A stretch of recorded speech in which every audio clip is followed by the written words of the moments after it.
Projeto Éden, estudo do livro de Enoque, capítulos 39 e 40. Se eu tivesse que colocar um subtítulo nesse estudo, o subtítulo seria Como é a vida com Deus nos céus.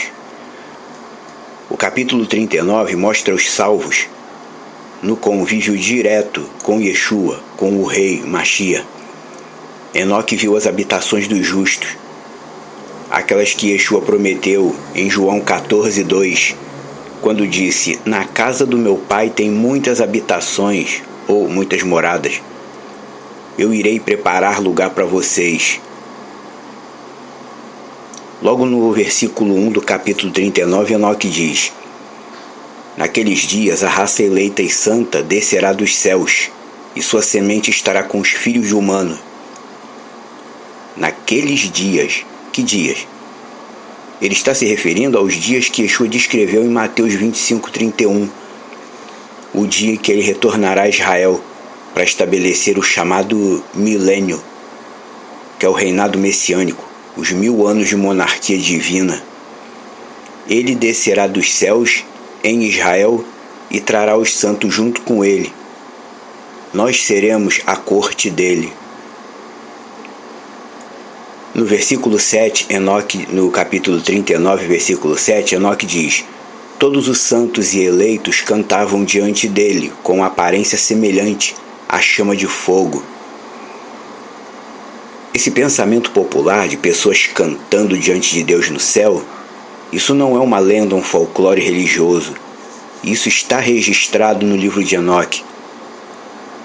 E o capítulo 40 descreve o louvor dos anjos. Os 4 principais anjos dos céus fazendo diante de Deus aquilo que foram criados para fazer. E de acordo com o texto, esses 4 anjos são Micael, Rafael, Gabriel e Fanuel. Micael, popularmente chamado de Miguel, é o principal deles, que é conhecido como arcanjo pelos religiosos. Que a palavra arcanjo, arcângelos, significa anjo principal. É ele que puxa a adoração, ou seja, é ele que comanda, é ele que encabeça a adoração, a devoção a Deus na região celestial. É ele que estimula as pessoas a iniciarem a adoração. E Rafael rege sobre o sofrimento e a aflição dos humanos, mas não todos os humanos que servem a Deus. O versículo 5 mostra ele abençoando todos os que sofrem para servir a Deus. Gabriel rege sobre tudo que é poderoso, e no versículo 6 vemos ele orando e intercedendo pelos habitantes da terra. É ele que vem primeiramente para agir em favor de todos aqueles que invocam o nome de Yeshua na terra. Fanuel rege sobre o arrependimento e a esperança da vida eterna. É ele que trabalha a nosso favor, nos ajudando a caminhar diante de Deus. No versículo 7, vemos ele expulsando os espíritos que se opõem aos fiéis, os opositores. Expulsando, no texto está escrito os satãs, no caso são os adversários espirituais, os opositores, e proibindo-os de acusarem os servos de Deus, que em Yeshua HaMashiach não podemos mais ser acusados, porque estamos justificados pela obra de Yeshua. Mas os espíritos são abusados e ainda tentam acusar os humanos. Mas Fanuel trabalha a nosso favor.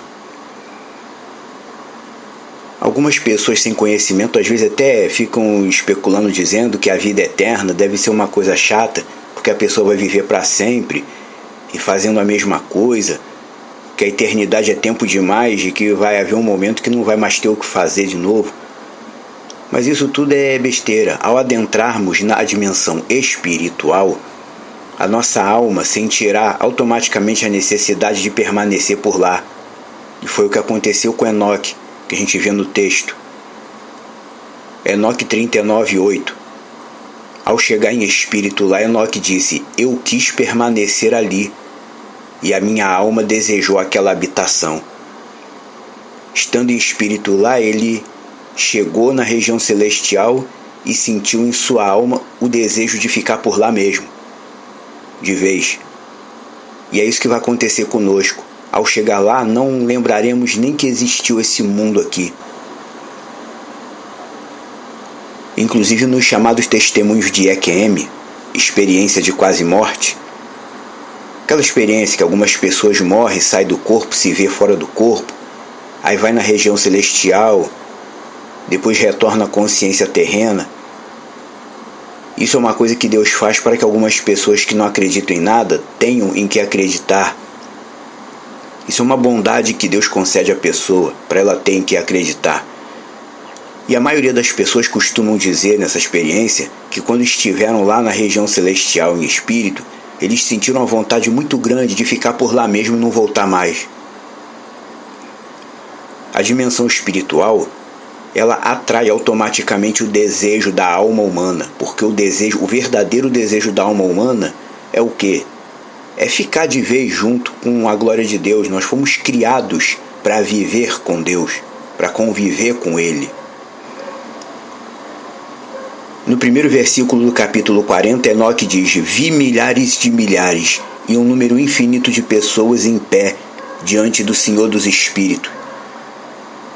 A expressão Senhor dos Espíritos, obviamente, refere-se a Atiquiomim, o antigo de dias, o Deus Iá, o Criador de tudo, o Pai do Senhor Yeshua HaMashiach, o nosso Deus máximo. Enoque contemplou a multidão de salvos, os justos, os santos, os fiéis. A maioria das pessoas não cresce no conhecimento de Deus porque olha tudo pela ótica de alguma religião que já existe. Mas na verdade é preciso as pessoas aprenderem a olhar as coisas de Deus pela ótica apenas do que está escrito, sem traçar nenhum paralelo com nenhuma religião existente, porque toda religião existente é invenção do homem, é interpretação da cabeça do homem. Se nós ficarmos apenas no que está escrito, vamos entender o que realmente Deus quer de nós. Mesmo antes de haver uma ordem expressa de Deus para anunciar a vida eterna aos humanos, aos demais humanos, Enoque vislumbrou o número dos santos diante dele, os salvos. E é basicamente isso que esses dois capítulos nos trazem detalhes: a confirmação do grande Shabat, que é o dia do milênio, o dia da monarquia messiânica na terra, e a alegria dos eleitos e salvos perante os incrédulos, que vão restar na terra depois de tudo, para verem a vitória espiritual que sempre consideraram como lenda. Vão ver com os próprios olhos que restarem, que não era nada lenda, era tudo verdade. Yeshua vai vir em sua forma visível com os salvos e eleitos, e nós vamos ser a corte dele, do rei Mashiach. Esses 1000 anos de monarquia messiânica são chamados pelo judeu de o grande Shabat. Por quê? Porque durante esse reinado, em 1000 anos, a terra finalmente vai descansar de todo o mal que tem sofrido. Vai descansar de todo o pecado, toda a destruição, toda a rebeldia e toda a falta de Torá, que é a falta de lei de Deus no coração das pessoas.